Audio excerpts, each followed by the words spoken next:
Hey, what's up guys, my name is Charlie. Today we're going to be watching the Angry Video Game. This is going to be episode 68 and it's going to be the Odyssey. So let's check this out, shall we? This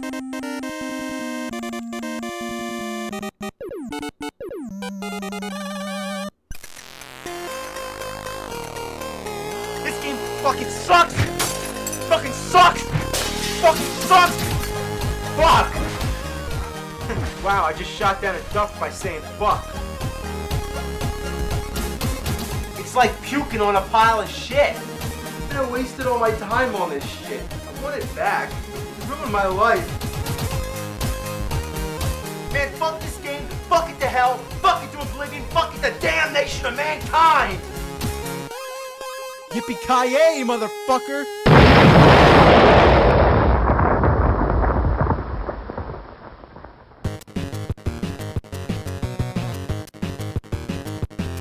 The Magnavox Odyssey was released in 1972, making it the world's first home video game console. So when it comes to going back to the past, you can't go back much more than this. Look at this thing. Looks like a spaceship. What's the top for? The controllers are even stranger. You get a reset button and two knobs on the sides, one to move vertical and one to move horizontal, and then one more to do God knows what. But tell me, how are you supposed to hold these things? Or do you just put them on a table? The wires are bulky and not flexible at all. They're short too. If you're sitting on your couch, the wires don't reach. However, the wire that connects the console to the TV is long as shit.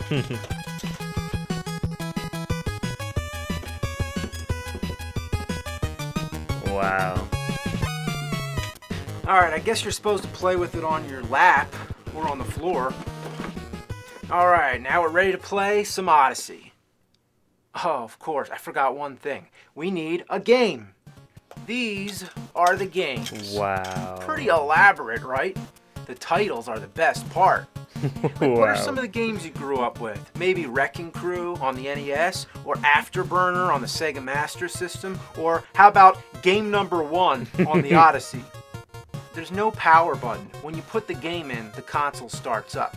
Pretty efficient, I guess, but half the time it doesn't work. You gotta keep fucking around until the picture comes in. And after that, what do you get? Just a dot or a dash, whatever the fuck you want to call it. The only thing we need now is someone to play with. Sorry, but these are two-player games, so I really don't have much of a choice. Alright, come on out. This What the fuck? is the nerdy turd. I cloned him for my own shit. Alright, nerdy turd. You ready to play some Odyssey? Bet your ass you are. Alright, where you at? Oh, there you are. Whoa, oh, there you are. Oh. Whoa! Whoa! Whoa! Woo! Let's play hide and seek, alright? I won't look, okay? Hide somewhere. Right, you ready? Okay. Alright, are you here? Oh, I was close. What are you doing? Oh, I get it. It's like taking a shit. Let me try it. Oh! Let's both do it. Like, go with me. So it's like the shit's getting thinner as it comes out. Oh, it broke off. Let's make a popsicle. Yeah, it's a popsicle. You're raping me. You're raping me. What the fuck? Let's just go all over. Woo, woo.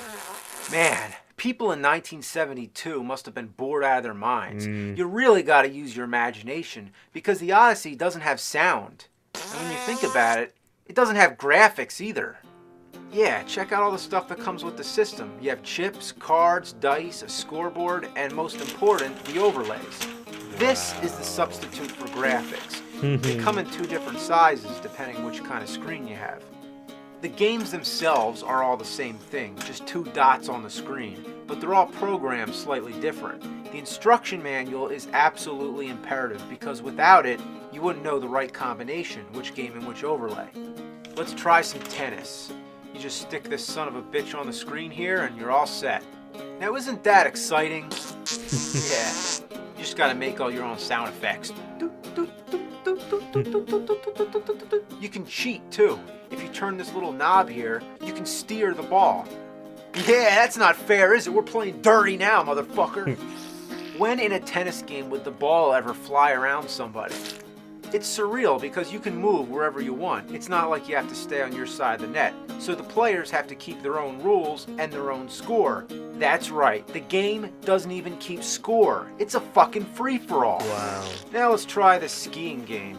All you do is move the light through the slopes. And with these controllers, it's harder than it looks. The only goal is to stay in the lines and see how fast you can get to the end. It's up to the other player to keep time. Now that is what you call a desperate attempt at a video game. Now we have Simon Says. You just do what the card says and see who gets there first. Simon says go to the wrist. Simon says go to the pet's ear. Now this is some A-class entertainment. Look, it's the dog's tongue. Oh look, he's got a nuclear boner. Nuclear boner! She's giving birth to a solar baby. Here it comes. It's time for football. And all I can say about this one is that for the first football game on a home video game console, it's fucking horrible. There's a board, a football marker, and pages of instructions to explain it all. You gotta do all kinds of math, calculate the wind and shit. So the hell with that.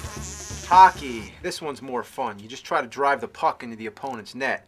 If you keep tapping the reset button, you can change direction. Anything goes in this game. Wow. Gotta keep it away from the net. Keep it away from the... Ugh, you bastard. This one's called Anal Logic. Yeah, that sounds fun. It's like the logic of your ass. It's supposed to take place in outer space. You each start on your own planet. I guess maybe your anus and my anus. The idea is to get to the other player's planet by following a pattern of numbers. You figure out the patterns by adding the numbers of the last player's move into some fucking math equation. It might sound like a complete waste of time, but that's because it is. Cat and mouse. In this game, one player's the cat and the other player's the mouse. The cat tries to catch the mouse and the mouse tries to get to the hole. The blue squares are supposed to be furniture, so you have to go around. But there's nothing preventing you from passing through, so naturally both players are going to end up cheating. Yeah. Besides, why can't the furniture look like furniture and the hole look like a hole? Instead, they're visual representations of what they may have looked like if this game had graphics. But it's an overlay. Draw some fucking furniture. Next is Haunted House, the first horror game. You're a detective going around picking up clues. The second player draws the cards telling you what clue to get. Also, the second player's hiding as the ghost. Oh, there you are. No matter how many times I've read the instructions, I just don't get it. Submarine. Player 2 has to follow a squiggly line and dodge torpedoes fired by player 1. But the torpedo never seems to go in the direction that it should. And whether or not player 1 is supposed to move, I can't even say. It's just, you know, yeah. States. Okay, this one's just a name that state game. You draw a card, you move the cursor on the state. But what about the little states? How are you supposed to point at them? I guess you could just point with your finger. This doesn't need to be a video game in any way. It doesn't. I also love how the instructions tells you that Alaska and Hawaii aren't really down there. Hey nerdy turd, did you know that Hawaii isn't really south of Texas? Last game, roulette. For this one, you get out the roulette board, you get out the chips, and you play roulette. The wheel is the overlay. Whoever spins the wheel just closes their eyes, moves the cursor all over the place, and then you just look where it landed. If it goes off the wheel, which it does often, you line it up to the nearest number. But most of the time it goes off the screen, so you're never sure where it landed. If you want to play roulette without blowing money on the casinos, then get yourself a roulette mat and a wheel. A wheel and a ball is all you need, not a sheet of plastic with a glowing square on your TV screen. In conclusion, it just... yeah, you said it. Primitive isn't even the word. It barely qualifies as a video game. Master Shake would say, it's like if I want to play Tetris, I draw it on a flip book and animate it. You might as well be playing with rocks.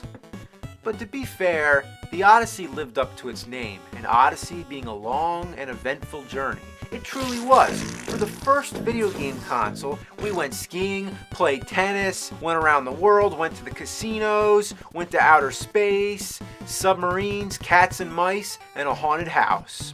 But there's one thing that makes it badass. Check this out. This is the Odyssey gun. But let's talk Wow. about guns. You're all familiar with the Nintendo Zapper, right? Yeah. Originally, it was gray, but later they changed it to orange. It's pretty clear that video game and toy manufacturers have become more sensitive. They don't want to give kids something that looks like a gun. Remember Megatron? He transformed into a gun, but later they gave that orange tip at the end, and then he didn't even change into a gun at all. So now, let's see what the Odyssey gun looks like.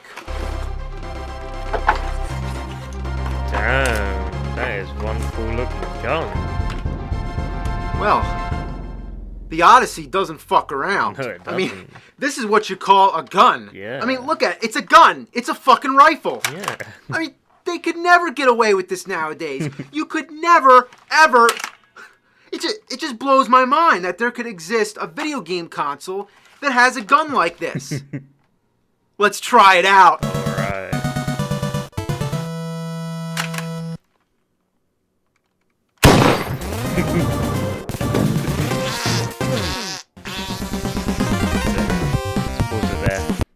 I really wanted to see what that gun could do anyway. I looked pretty good, that Odyssey gun. Yeah, it's true. You could never get away with it. Today's guns are yellowy, plasticky, always have that yellow tip at the end. Oh, no, not the yellow, the orange tip, sorry. And they're just, they look so fake, and it's just a shame because I remember the old classic guns. I think I had a Xbox One, no, an Xbox original, not Xbox One, Xbox original gun. It was called a snipe scope or something like that. It was like a sniper scope gun. It was green or something like that. It was a scope gun. Can't remember what it was called, but yeah, it was pretty badass. I remember that it was pretty decent. So yeah, that was very interesting to see that gun at the end. It's pretty cool. Anyway, if you like this video, make sure to give a like and comment, and make sure to subscribe to my channel. I'll see you guys in the next video. Peace.